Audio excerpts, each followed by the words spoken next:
रहा है क्योंकि 25,150 थोड़ी देर के लिए निकले तो थे 25,150 अब ज़्यादा इंपॉर्टेंट लेवल है। और क्यों है ये समझिए। 21 अगस्त का दिन याद करिए जब निफ्टी ने इंट्राडे में 25,153 और क्लोजिंग बेसिस पर 25,083 का हाई बनाया था।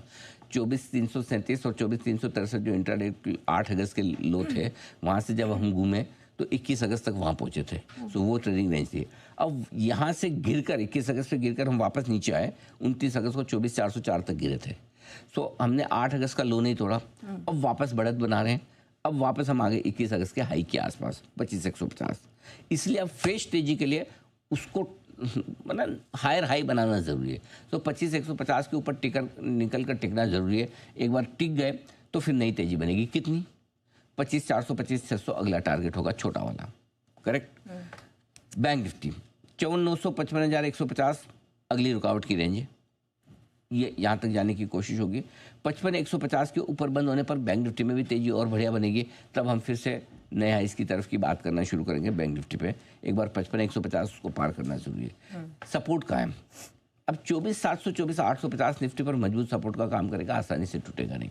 और बैंक निफ्टी पर 54,000 54,200 इमीडिएटली मजबूत सपोर्ट है। बाकी 53,600 53,750 की रेंज है, वो मैं अभी बात नहीं करूँ। मुझे लगता है यहीं से काम चल जाएगा।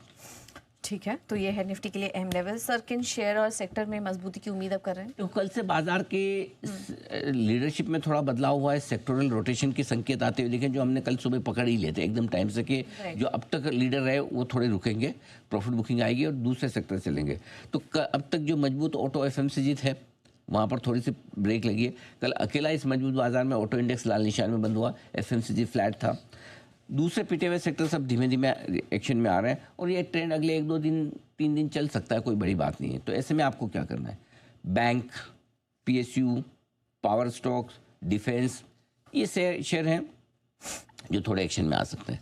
इसके अलावा जो टैरिफ से जुड़े स्टॉक्स हैं, textile, auto industry, chemical, gems jewellery, shrimp, इनमें भी थोड़ी खरीदारी जारी रहने की उम्मीद है। लोअर लेवल पे खरीदारी आ जाएगी। अब इन सेक्टर्स के मिड कैप और स्मॉल कैप शेयरों पर अगर आप ज़्यादा फोकस करेंगे तो आपके लिए एक्शन बढ़ने की उम्मीद करके चल सकते हैं। बिल्कुल, तो इन सेक्टर्स पर रखिए नजर। और कल भी जिन सेक्टर्स पर हमने बात की थी उन सेक्टर्स में दिन भर कल एक्शन नजर आया। एक बार आपको सुना देते हैं कि कल सेक्टर्स पर आपको क्या राय दी गई थी। अब फोकस करना है टेरिफ रिलेटेड सेक्टर्स पर। एक चेंज होगा टेरिफ रिलेटेड सेक्टर। कौन से? Number 1 pharma, my all time favourite. Number 2 IT, तेजी और बढ़ेगी। केमिकल्स, एसआरएफ, नवीन और जो भी आपको पसंद है, केमिकल शेयरों के लिए ये बढ़िया मौका बन सकता है। टेक्सटाइल, गोकुलदास, वर्धमान जैसी कंपनियां, केपीआर और एसपी अपीरेल हो सकते हैं, उनमें ये शामिल, इनके लिए अच्छा हो सकता है। और ऑटो इंडस्ट्री शेयर ये रिकवर हो सकता है। एक और चीज़ जो चल सकती है वो ये है कि अब हो सकता है थोड़ा सा एफएमसीजी सेक्टर, ऑटो सेक्टर ठंडा हो।